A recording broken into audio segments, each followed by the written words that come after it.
ngai kublay ya kani ka RS channel ka belapan mi ya kani ka singing competition bat ka kerteng jonga kade ina umi khar kongor bat ngasong ngasa hapo madarting bat ka kerteng jokani ka jingwai kalong kerteng ujisu kerteng ujisu ka tiang tam hanya ka sawas ngau tenat ban kipor kat shabalet ka pasyau hanya kerteng ujisu ka no kodor o ka kerteng bapala bapen em yanga ben em yanga ben em yanga o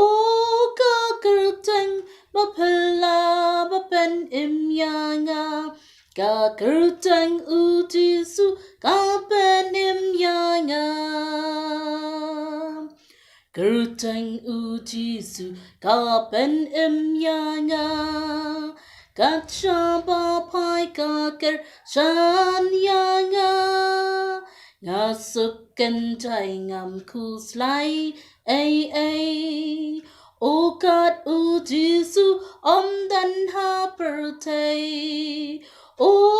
ka kerteng bapala bapen em yanga ben em yanga ben em yanga o ka kerteng bapala bapen em yanga ka kerteng ujisu ka ben em yanga kerteng ujisu ka nungas ngau in kat bangam la ban shem ha ka pertai ka ai ting sung men sim ha ki bangen kerteng ujisu hanya ka slay o ka kerteng bapala bapen em yanga ben em yanga ben em yanga o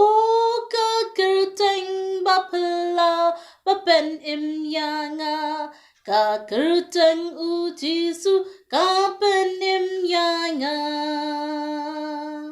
kerteng ujisu ka ben em yanga